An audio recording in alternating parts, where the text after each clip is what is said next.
Two Harvard students dox everyone they see. You could already do this with your phone. It's just more intrusive, right? It's definitely got like vibes of like corpo dystopian sci-fi. You know more and more people, but you kind of forget their names over time. I don't know. I feel like this would have come in really handy at a couple parties I've been at. If someone asks me my name, I don't take any offense to that. Like maybe if my wife asked me my name, I might be a little worried.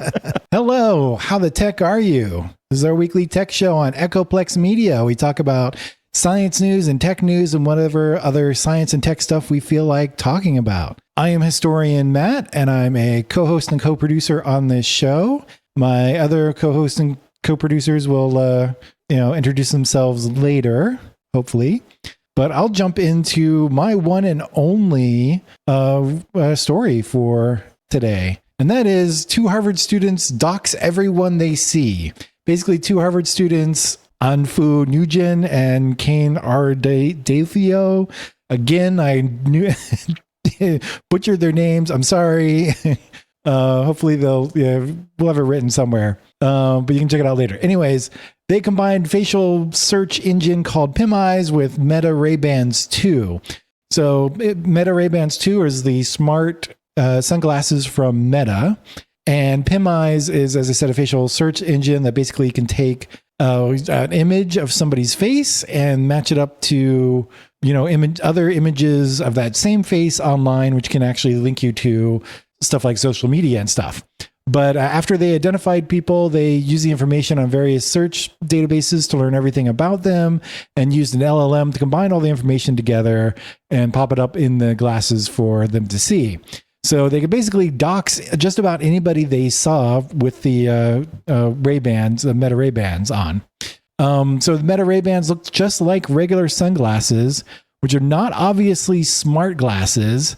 And on top of that, the students, there is actually a little light that comes on when you're recording video or the camera's on for whatever reason. The students actually blocked that. They put something over it or covered it up. It wasn't clear how they did it, but they basically blocked that out. So you couldn't see that they looked any different basically from regular sunglasses. And this means that the students could go around and identify people without them knowing in most cases. The students then went to a subway station to test out their tech, and they even pretended to know some of the people they saw using the information they found on their glasses. So now excuse me while I sign up for Incogni, which is not a sponsor. What do you guys think? So you mentioned that they blocked like the light that comes on. Yes. So if you physically block that light on those glasses, it'll actually tell you that there's something physically blocking it and you need to remove that. Okay. So my guess as to what they did, and this is just a guess, I don't know for sure. My guess is that they probably unsoldered that LED and soldered in a resistor that makes it think that the LED is still there. Has the same resistance as the LED. So that would bypass like having that LED on, and you wouldn't have it physically blocked. So whatever is detecting that physical blockage wouldn't detect that as well. That's interesting. I didn't know they had a detector for that, because most of those things, if they have a little light or something, it doesn't detect if you block it. You can put a piece of tape over it or something, and it's usually fine. There could also just be a way to get around the thing that doesn't let you physically block it. You know what I'm saying? There might be a piece of glitter.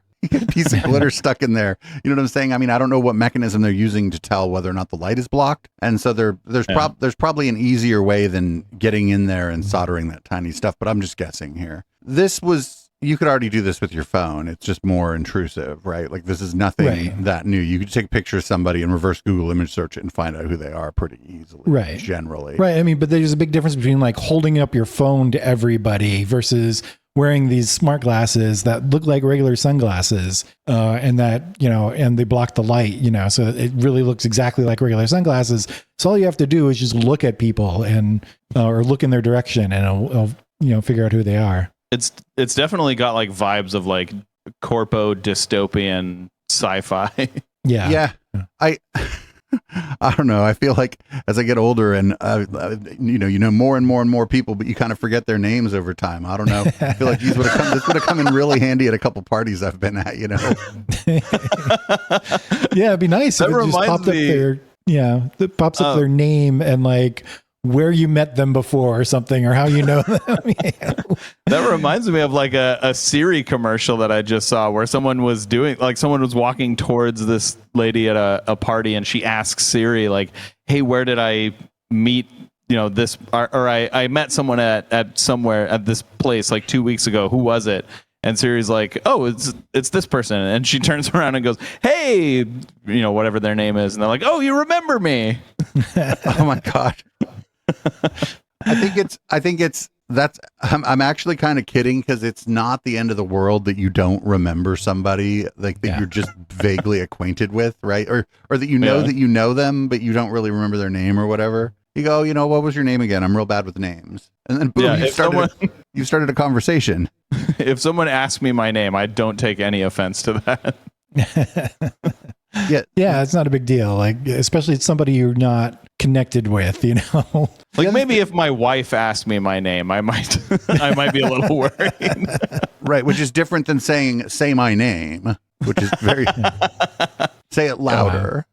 Yeah. But so the other thing I'm thinking is that like the little LED light on them, I'm not even sure people would know to look for that, and I'm not sure it would even matter that the LED light was on in most cases. I think some people probably wouldn't matter, but like tech people probably would recognize the light, because a lot of cameras and stuff have those lights on it. So if you suddenly see it on glasses, even if you didn't know that these, the Meta Ray-Bans exist, like if you saw a light on somebody's glasses, you'd probably suspect what was going on. Yeah, red light equals recording. Yeah. So there's still like what these kids, young men did was weird, and I know it was just like a proof of concept or whatever, right? They obviously were not doing this maliciously or trying to hide it because they were talking about it.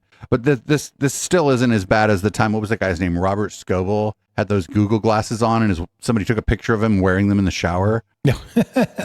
Okay.